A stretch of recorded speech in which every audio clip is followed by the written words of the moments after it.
Welcome back to GC8. I'm Eric. I'm Rosie. And I'm Johanna. This week we're going to be talking about a Basic Instinct knockoff for the direct-to-video market that boomed in the 1990s, Animal Instincts.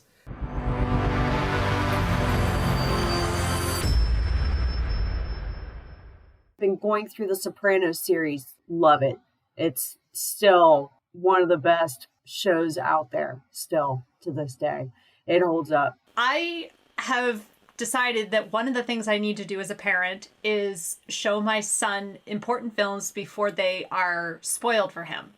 So this past week we watched The Usual Suspects. My son is 12, and I had forgotten how graphic the rape and murder of children is in the middle of that film. But otherwise, no, wait, hold on, let me clarify. Rape of the wife, murder of the children, not the rape and murder of children. Thanks for clarifying that. My son was still pretty shaken. He was visibly frozen. But when we got to the end of the film, he was just stunned by, like, why is no one talking about this? This film was amazing. Like, why haven't I heard about this before now? And I explained to him that there is a special pact when it comes to films that have twist endings and spoilers, and that you just don't talk about them with other people because you run the risk of ruining the film. So I had to induct him into the Society of Adults who agree not to ruin films for other people. So we'll see if he succeeds at not going straight to school and saying, guess who Kaiser Soze is? So I watched a Western that has been on my list for decades to see. It's a John Wayne Western. I'm not a huge John Wayne fan. I'm just not. It's not my kind of thing. In fact, I used to hate Westerns because I thought they were all like John Wayne. But in the early 1990s, I worked in a bookstore, and one of the areas of the bookstore I was in charge of was the Westerns. And I figured if I'm in charge of the Westerns, I should at least read one of these things, So I read Hondo by Louis L'Amour. I figured Louis L'Amour is the best-selling Western author in history, and Hondo is one of his biggest selling books, so I'll read Hondo. It was okay. I mean, it was a lot like Shane, which I had already seen the movie Shane. So when I read Hondo, I'm like, this is just like Shane. Well, apparently they made a movie of it, and it came out right around the same time as Shane. And John Wayne claimed that one of the reasons it didn't do so well was because of its similarity to Shane, that it was overshadowed by Shane. It has a lot of standard Western tropes. The Apaches are the villains, so of course there's some racist depiction to some degree. But Hondo himself is half Apache, so it's not as bad as you would think. And you are clearly supposed to root against the Apaches. But the film is a lot more sympathetic to them than you think. Like, when you watch it, the white people are like, well, we're the ones that broke the treaty. But still, yet somehow they're supposed to be the good guys. It's not directed by John Ford. Everybody thinks of John Ford, John Wayne as like a pairing, although a part of it was. So like the director by the end of the film had other commitments. So the last final battle scene was directed by John Ford, uncredited. I give it about a 3 out of 5 stars. I'd say if it's your kind of thing, if you like John Wayne, if you're a big fan, you're going to love it. I'm just not. But let's get into Animal Instincts. I love it. You know what I feel? I feel vindicated. I thought you would. No, I see it. There's 2 things that make the world go round. One is sex, the other is money. Now we're in the same business, you and me, and your wife. We got the same animal instincts, you know what I mean? Well, there's 2 kinds of animals. The ones that eat, and the ones that get eaten. You know what I want to see? I I want to see Fletcher Ross mauled and then eaten. Can you dig it? Animal Instincts came out in 1992. Figure I'll give you a little background on the year 1992 before we go into details about the film. So in 1992, apples were 99 cents a pound. Bread was 99 cents a loaf.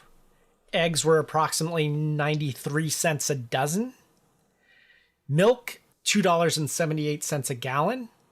Gas, $1.13 a gallon. I miss those days. Wow. The days before all the wars in the Middle East. Yeah, that was the year I graduated from high school, y'all. By the end of the year, there were a whopping 25 websites on the World Wide Web. Basic Instinct was the 9th highest grossing film. Aladdin was number 1. Wait, Aladdin was the highest grossing film. Yes. Yes. Of Wow. 1992. Okay. Yeah. In January 19th, Nature Boy Ric Flair becomes the WWF champ at the Royal Rumble. This is notable because normally in the WWF, and wrestling fans can correct me if I'm wrong, normally the champion is decided in a different way, in a like a WrestleMania or something. But at this one, both the Undertaker and Hulk Hogan were disqualified, and so the Royal Rumble decided who was going to have the title for the next year, and that was Nature Boy Ric Flair. Many people consider him one of the greatest wrestlers, or the greatest wrestler of all time. February 3rd, a Florida judge rejects Kathy Willett's Prozac-induced nymphomania / couples therapy defense for prostitution and is sentenced to 3 years probation and 400 hours community service, and rejects her husband Jeff Willett's Broward County Sheriff's deputy impotence / couples therapy for running a bordello and wiretapping said bordello. So he received 364 days in jail and 5 years probation, 15 months house arrest. And in March, Kathy Willits appears nude in the March issue of Playboy magazine. March 3rd, Bugsy is nominated for a whopping 10 Academy Awards. But The Silence of the Lambs is the big winner, taking home 5 awards, including Best Director and Best Picture. I like it with fava beans and a nice Chianti. April 29th, the Los Angeles riots occur when 4 police officers are acquitted despite being caught on video beating Rodney King. The riots last for 6 days and result in 63 deaths and over $1 billion in property damage before they're quelled by the U.S. military. This was a tumultuous year. I had to look hard not to find downer stories. I don't think there was a year this tumultuous again until 9/11. Mm-hmm. Then in May, the 27th Amendment to the U.S. Constitution, which states that congressional pay raises don't go into effect until after the next election, was finally ratified. Have we talked about this on the podcast before? Because this is one of my favorite stories from that year. No.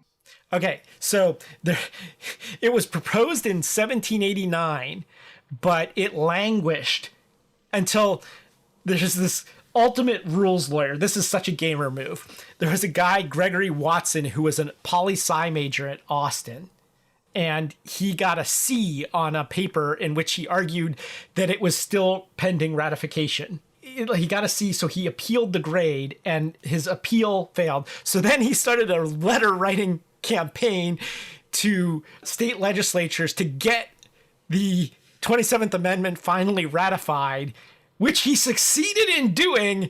And so then they changed his grade to an A. Wow. In June, actor David Carradine begins filming what will mark the first major comeback of his career, the TV show Kung Fu: The Legend Continues, a sequel to the TV series that originally brought him to prominence.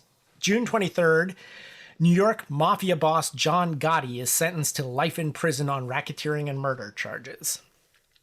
July 10th, Panamanian dictator Manuel Noriega is sentenced to 40 years on drug trafficking, money laundering, and racketeering charges in a Miami, Florida court. July 22nd, Colombian cartel leader Pablo Escobar escapes from prison. August 4th, the DOJ, the Department of Justice in the U.S., steps in with civil rights charges against 4 acquitted LAPD officers in the Rodney King beating, and 2 were convicted by a grand jury. August 21st, U.S. Marshals attempt to execute a bench warrant on Randy Weaver for failure to appear in court on a firearms charge, leading to an 11-day siege of his home in Ruby Ridge, Idaho. In the end, 1 U.S. Marshal, Weaver's wife, Weaver's son, and dog were all killed. In fact, the shooting of the dog is kind of what kicked everything off. September 5th, Batman the Animated Series premieres on Fox. September 24th, the Sci-Fi Channel begins its first broadcast with a showing of Star Wars. Nice. October 8th, the video game Mortal Kombat was released. October 11th, Deion Sanders suits up to play for the Atlanta Falcons and the Atlanta Braves on the same day. And October 21st, Animal Instincts is released. So let's hear about the background to this film, which was meant to be to ride the coattails of Basic Instinct, but has an interesting backstory beyond that. I am almost convinced it is not meant to ride on the coattails of Basic Instinct in any way other than sharing a word in the title, because this film lacks the viciousness that Basic Instinct had that made it so titillating. The film is based on a story that is so strange it can't be believed, but it is also like almost heartwarming and sweet in its sappy melodrama-ness compared to Basic Instinct, which is a real mind trip. But to give you a little backstory, Animal Instincts is based on the story of Jeff and Kathy Willits, a classic Florida man story, if you ever did hear one. The way the story goes, they placed an ad in the local newspaper that read, "Frosted blonde, great tan, hot body." At this point, you should hear the saxophone and the smooth jazz in your head right now. Totally great hear tan, it. hot body, very sexual. Turquoise eyes, romantic and sensual, seeking generous, affluent, executive male for day/evening interludes. Fun-loving and hot. Enclose business card. Which they did, apparently. These Johns would come by and deliver their business cards and come for a good time. The Willits ended up with a whole Rolodex full of these business cards and a little black book full of notes. And a quote-unquote printable example of one of these notes was Friday, May 31st, Steve, talk too much. So, but there were notes about the physical dimensions of some of these men, their kinks, what they were like as people, and obviously they had their business cards so they could trace back to them. These pieces led prosecutors to believe that the intention with this scheme was extortion and blackmail. But the way the defense goes is this was all to help bring the couple together and solve the wife's nymphomania problem. She entertained 107 men over a period of 5 months, sometimes as many as 8 a day, earning $2,000 a week. So it's hard to tell whether this was a very successful business scheme or I don't know how much money you'd have to pay me to have sex with 8 different businessmen a day for 5 months. Like, I don't think, but that's me. She supposedly was in such great need of physical attention all the time that this was the only way to save their marriage. So the defense goes by their famous attorney, Ellis Rubin, who just before this case had taken another one where he claimed that a teenage boy had killed his elderly neighbor because he was watching too much television and TV had rotted his brain. So the nymphomania as insanity defense is not out of line for Ellis Rubin, though it did ultimately cause him a bit of trouble. This is a story where even the lawyers had to have lawyers. Oh, wow. Basically, it's all fun and games until there's a videotape, and then people got serious. One of the main pieces of this case, which is touched on in the film, is that the Johns were really anxious not to have the names released. And a lot of them didn't want the trial to go through. There was a lot of lobbying. And the prosecution was concerned that if they withheld the names, then it was going to make it look like they were trying to protect people within the government, which of course they were. So the most famous tape or real piece of evidence that was coming to light was the vice mayor was one of the Willits clients. And this videotape was going to be sold by Ellis Rubin's son, who was also working in his law firm. Tape was going to be sold for $60,000. But when news of this got out, then it really upped the stakes for the trial.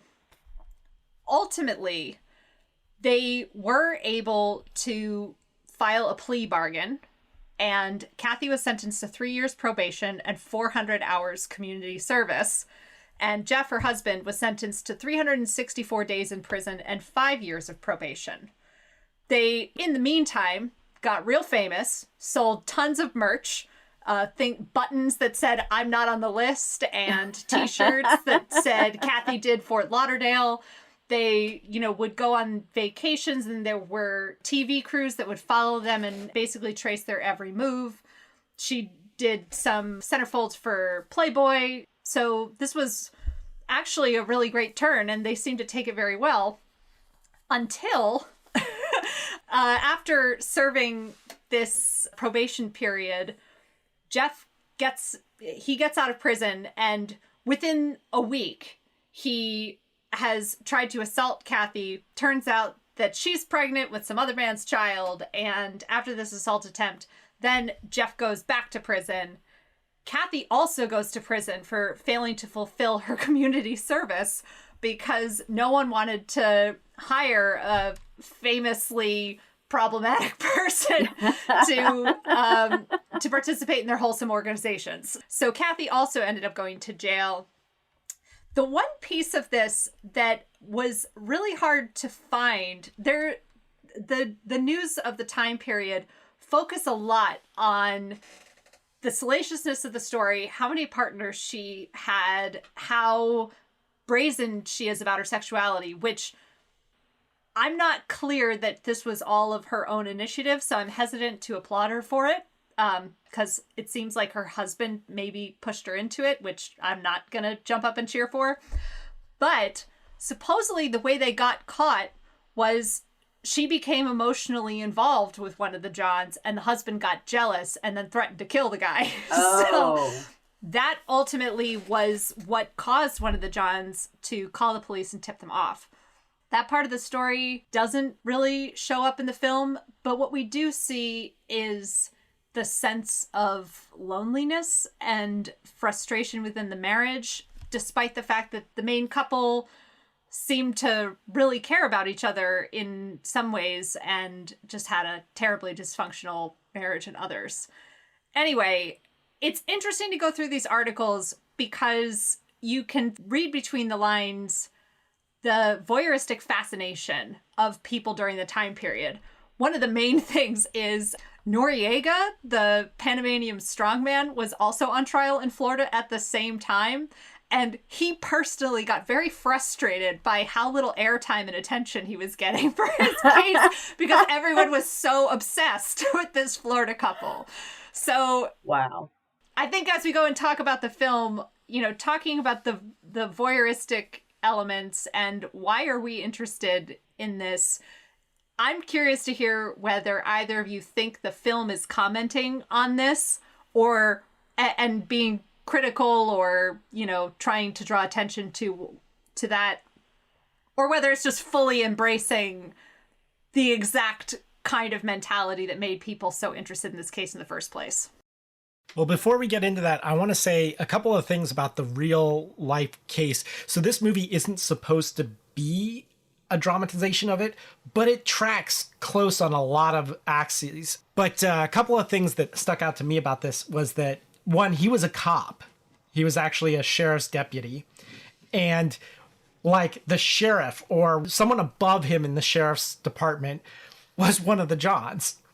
All right. So that's an important part of the story. And then I don't know if it was the vice mayor. There was more than one politician, but the vice mayor, it was either him or some other rival politician that was also caught up in this scandal as one of the Johns, had campaigned on a family values, let's clean up Florida. Like, meanwhile, he's like doing this on the side. That kind of hypocrisy always like really like gets me. Like, I don't get that whole like, oh, we're all pro family values, but like really you're not, you know? Well, and we'll get to this when we talk about the film, but I think that is a piece of this that made the prosecutors think they were doing this for the extortion and blackmail, is that they seem to have gone after people in power who had a lot to lose by any of this coming to light. And so the prosecution was really skeptical of this nymphomania defense, because they were like, if it was nymphomania, then like wouldn't anybody have done the job? Like, it could have been the cable guy, could have been, you know, the grocery store guy down the street, but like the Johns they chose were explicitly like executives, like government officials. They went after people in power who had money. I think there's a couple of reasons there. It's like, one, like people who have money to blow, like people in those positions have the kind of money to blow on this stuff. And I remember the real case.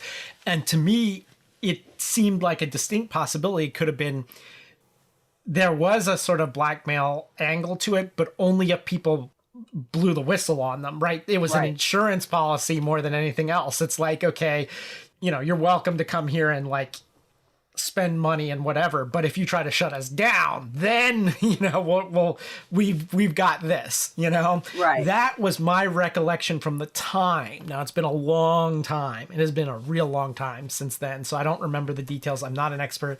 I haven't even thought about that case in years and years and years. I completely forgot about it.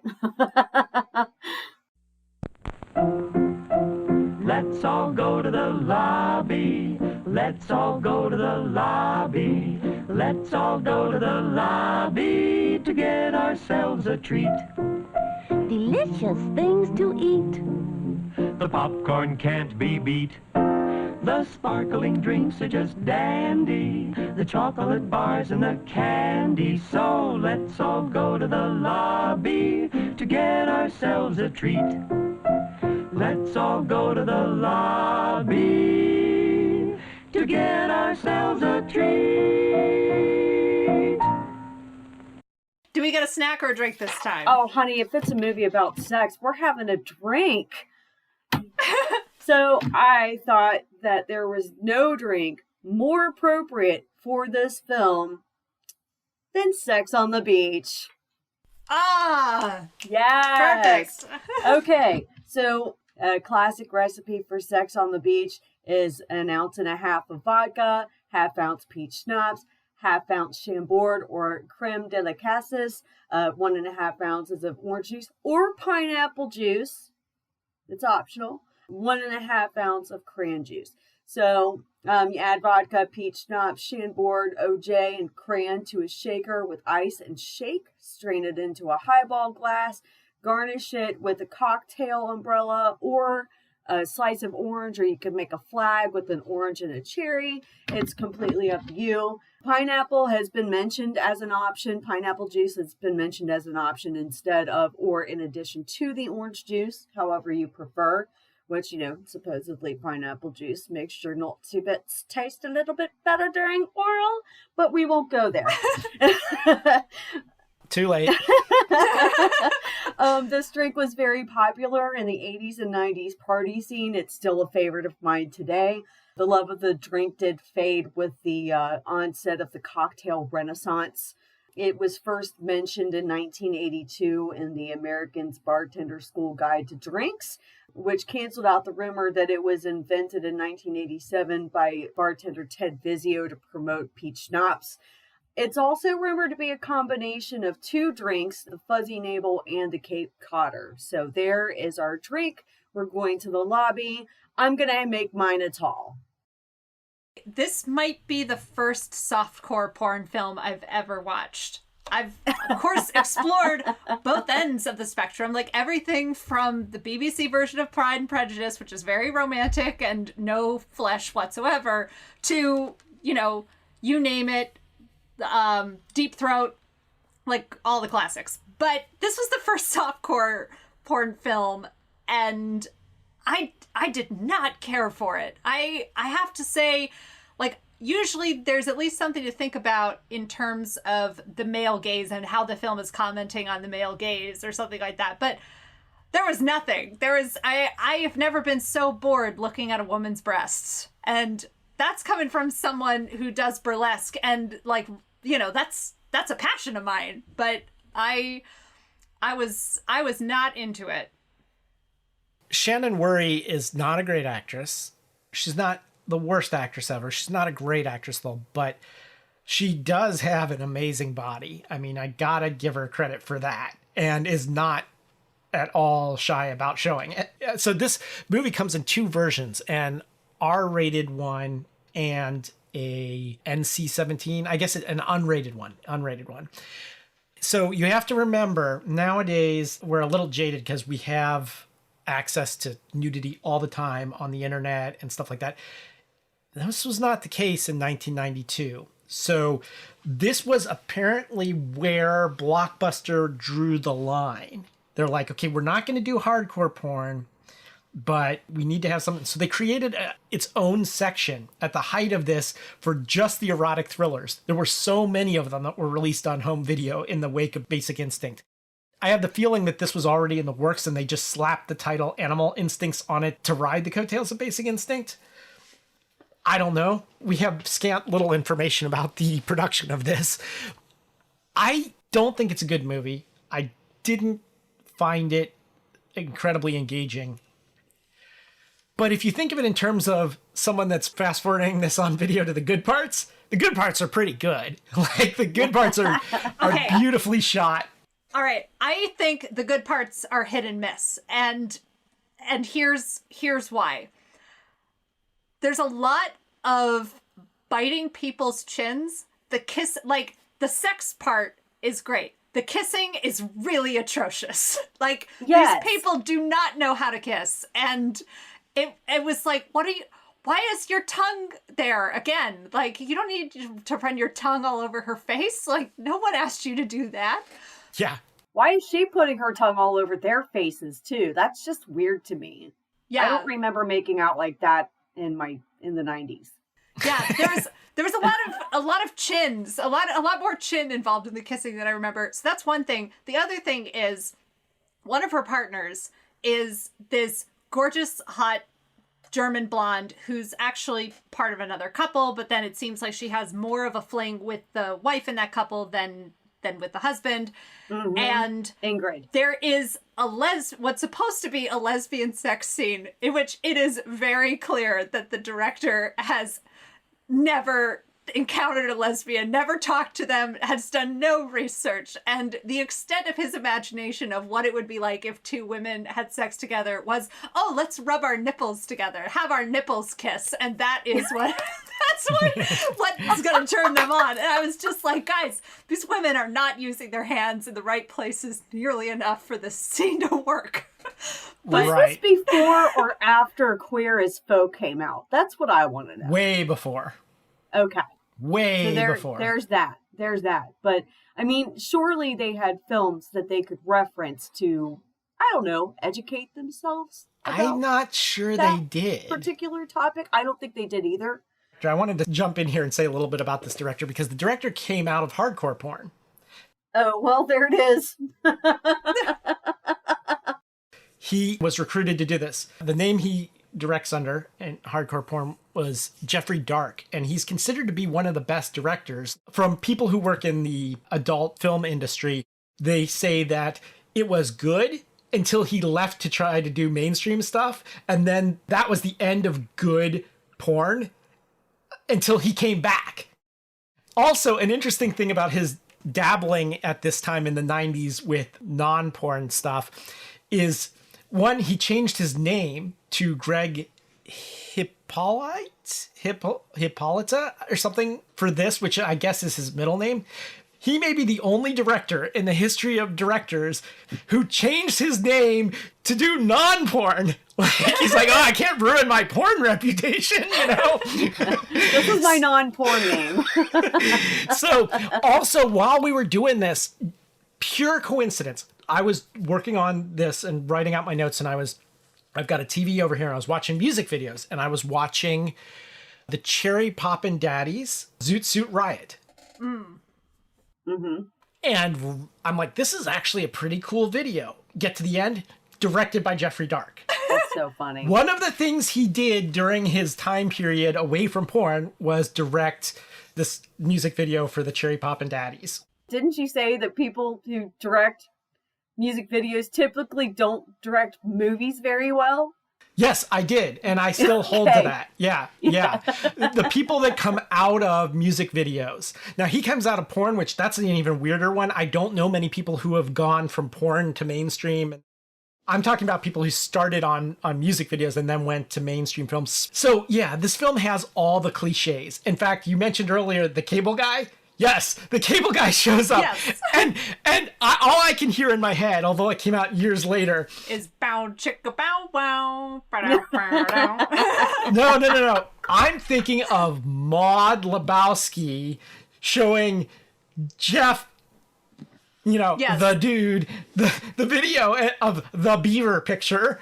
And, and the cable guy shows up, and she's like, you can imagine what happens next. And he's like, he fixes the cable. So hearing Jeff Bridges' voice say that in my head when I was watching this, I was like laughing out loud.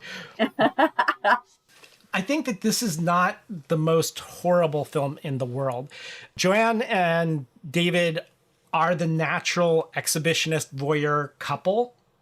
And I felt like someone should have done this on screen before, even if it wasn't softcore. There should have been the voyeur and the exhibitionist. Like, this seems to be something that should have been done before, and I can't find anything prior to this where that was a thing on film.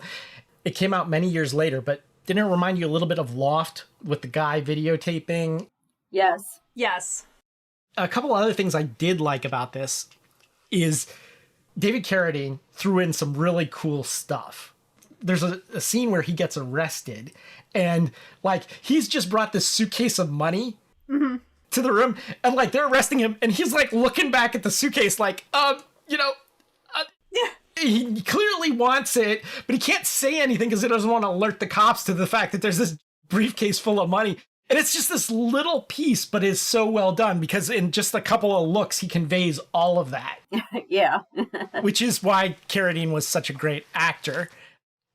And then there's one scene where the main police officer, David, and his partner are riding along, and his partner's talking about how he wants to like write for movies and stuff like that. And he says, write for TV. That's where the money is. And then later, there's a scene where one of the Johns says, how long have you been doing this? And she says to him, long enough to know how to make a lawyer drop his briefs, because he's a lawyer. Oh my gosh, I wrote that quote Isn't down that too. quote so awesome? I was just like, okay, that's a good one. She had a couple good lines. She had another one right before she gets involved with the character who is the parallel to the vice mayor in the actual case, but the head of the police department who's going to be running for mayor. And he says something like, do you even know who I am? Like, I, control the whole system, or I am the system. And she says, you know what I say, fuck the system. And it's just like a perfect, like, oh, that was good. Oh my gosh.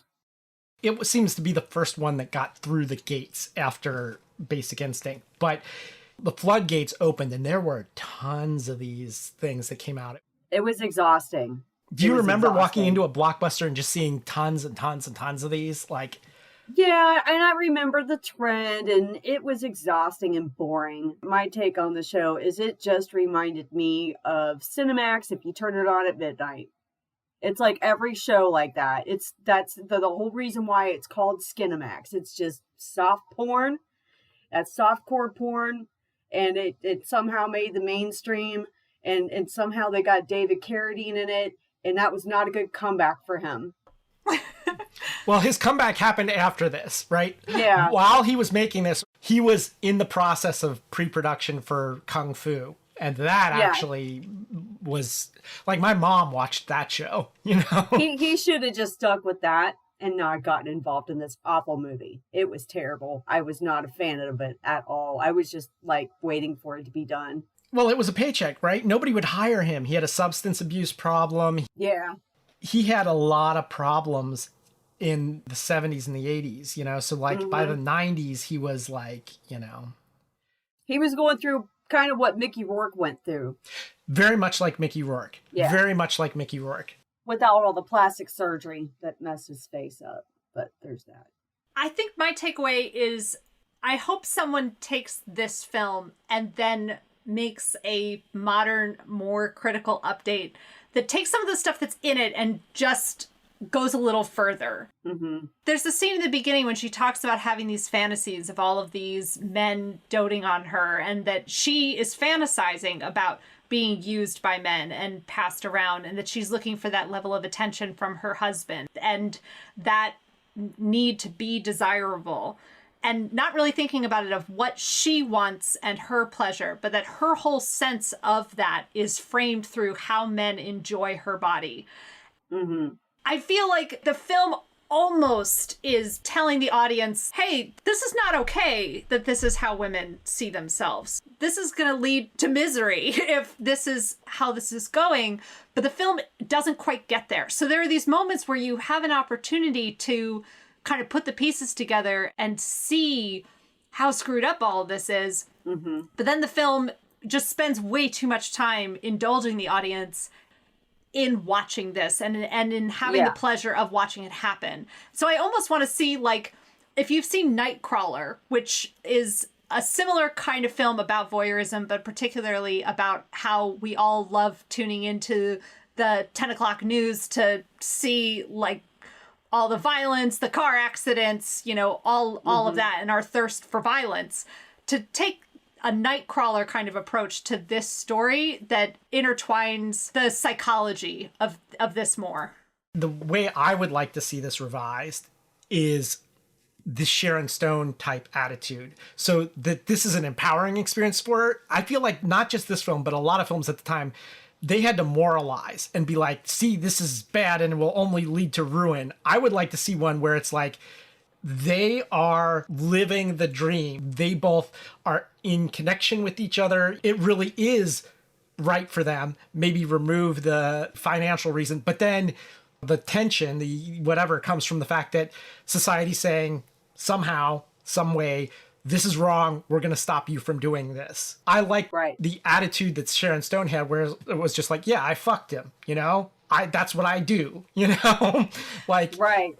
Yeah, it's really no big deal that I have sex just like a man does. But there's a huge difference. Like the difference that I'm trying to point out is that for Sharon Stone, it is she's getting what she wants. Her pleasure and her desires. And that what's difficult about this is the film is pointing to something really, like a paradox that's really interesting and has perplexed feminists for a while, which is, if you have internalized the male gaze and your whole concept of your body and pleasure is based around this other person's point of view, is it okay if you're getting off on that or not? Like, you know, if it's what brings you pleasure, is that ultimately the only thing that matters? Or is there some higher pleasure that you could have if you were in tune with your own desires separate from the male gaze? And I think that's where the film, it can't get to that Sharon Stone level because it's not querying what she really wants, and it just kind of leaves you with it's okay that what she wants is to be desired by men, and not make it more complicated than that. No, I think we agree. Yeah, we just gave two different ways Angles. they could have made it Yeah. more sort of an empowering rather than a disempowering kind of film. The take I have on it is just I would really like to see a film where you do you is fine without the moralizing. Yeah. Right. Things are different now. They're just different. Like, things are more in the forefront now than they were back in 1992. Like, people, had their arrangements with their partners, but it wasn't well known because monogamy was the top tier relationship that you had with your married partner, right? You were monogamous. That was it. That's what was assumed, right? Well, nowadays, things are different. People have their agreements. There are polyamorous couples out there. There are couples that fulfill their desire. There are swingers. There are all kinds of things that are now kind of more okay, more mainstream. And so I would be interested to see that take on it without the prostitution. Yeah, you know what I mean? I agree. Without the money. Yeah. It would be interesting to see, a couple like, this is how we stay together. This is the arrangement that we've made and what we've agreed upon. And which they do have some things like that. But I feel like if this movie were made today, that's kind of how it would be. And I do think we need to contextualize it in terms of time, because my recollection was most people wouldn't even know the words polyamory, non-monogamy. Even non-monogamy has monogamy in the word. People would be like, non-monogamy, what is that?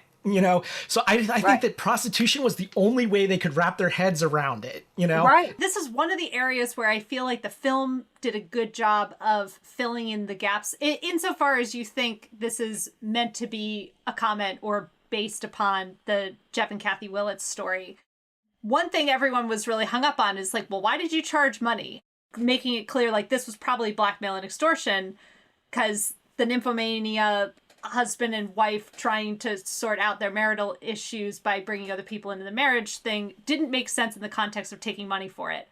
They do a great job in the film of introducing very early on that one of the strains on the marriage is that the husband feels like he has to work all the time in order to pay the bills. Like, they're having an intimate moment together and then he gets a phone call saying he has to go into work. And she's like, what? This is your night off. You shouldn't have to go in. And it's clear that they actually need the money. And that's part of the obstacle to their marriage, to having intimacy together. So Not her getting a job. no. Which actually, this is kind of an interesting thing about the Kathy Willits story. She apparently used to work for a stock brokerage firm. And then her husband was like, that's not bringing in enough money being a secretary for these people. So he made her work at a topless bar for a while. And then that didn't work out. And so then I think prostitution was her job at a certain point. But I feel like at least in the film, it sets up a motivation for her to want to do it. That if she's bringing money in, then it means that the husband might be home more. I felt like that was actually okay, the way they explained it. I don't know how policing works nowadays in terms of how shifts work, but back then, I knew people who were cops. You have to work a certain number of night shifts because that's when crime happens, right? So a lot of these couples, it was considered a really hard thing to make work. The vast majority of it was men, and there were a lot of women who felt that way. Like, one, you're risking your life on a daily basis. Two, you're gone all the time. This is something I heard in real life. Even the chief of police where I grew up in that little small town, I think he probably ended up being married at least 3 times. Okay, I wanted to read the Entertainment Weekly review for this movie from 1992. I'm not going to read the whole thing, but I thought I'd read an excerpt from it because it's kind of interesting. Ty Burr. Oh, yeah. My fellow Dartmouth alum, Ty Burr. Ty Burr wrote this in 1992. He reviewed Basic Instinct and 3 Basic Instinct knockoffs: Savage Instinct, Fatal Instinct, and Animal Instincts. So first he reviews Basic Instinct, then he reviews Savage Instinct, then he reviews Fatal Instinct, and then comes this paragraph. But here's where the third, Imitation Instinct, makes an interesting comparison. Animal Instincts may be as low rent as the other knockoffs and stars Maxwell Caulfield and Shannon Worry are pretty hapless, but the movie doesn't dress its sleaze in MTV pretensions and is actually more compellingly weird for it. Patterned after a real case in which a Florida cop and his wife were said to have videotaped her call girl dalliances, Animal loads on the softcore sex to drowsy extreme, especially in the unrated version, but its portrait of a stale marriage enlivened when hubby starts watching his wife have sex on television ripples out from the VCR to address our own video voyeurism, and that's more daring than anything in Basic Instinct. Of course, if Hollywood really wanted to give us subversive sex, it would show us a middle-aged overweight couple having an off night in the sack, but who'd pay money for that? That's the point and the problem. Basic Instinct, D+. Savage Instinct, F. Fatal Instinct, F. Animal Instincts, C+. What? I don't know if I agree with Ty on this. I think Basic Instinct was a much better movie, but he gave Animal Instincts a full letter grade higher than Basic Instinct. I do agree that they could have shown that a little more. Remember, he was often watching TV. He'd come home and I just want to watch TV. He was into like that aspect of watching. They established that pretty early on before they get to him watching sex tapes. That is where your comparison to Nightcrawler, I think they could have played up that angle. Yeah. I do wonder whether the R-rated cut of the film is perhaps better than the unrated cut of the film. Because I think we watched the unrated one, right? We did, and I have a bad habit on this show of not looking at which is the best version, but which is the most complete version. Mm-hmm. I don't want to short our audience by watching an abbreviated cut of a film. And they're like, well, you didn't talk about this thing, or this little scene changes the whole, like... So I always go for the longest one, which might not be the best idea, you know? Well, because I feel like some of the sex... I'm not going to say that they are completely repetitive, but I think a way to make the film more interesting or play up some of the, like, what is this about? Is this about voyeurism? Is this about female desire? To at least heighten those questions would be to take out a good bit of the sex, which kind of dilutes the film, in my personal opinion. Well, they did have a scene that I liked where they had a montage of the sex scenes. And like Yes. one of them, like they're wearing like powdered wigs and everything. And it's, that was that part of the film. That part of the film was great, where like they just did a whole bunch of them. I'm like, okay, like this is a good way to summarize some of the avenues where we would have been going down, you know? Right. Okay, I think that about wraps it up. Yep. I want to remind everybody that you can reach us at gc8podcast@gmail.com. That's letter G, letter C, number 8, podcast, all one word, @gmail.com. We need to get the word out there. We are now a year old and we need to grow. It's one of those things where for a podcast to keep working, it needs to keep branching out and getting new audience and new blood into the audience. So all I ask, get one other person to listen. Yeah, tell a friend.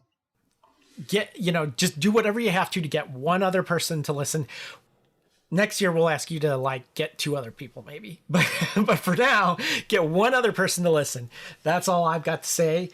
Until next time, this is Eric. This is Rosie. This is Johanna. Signing off.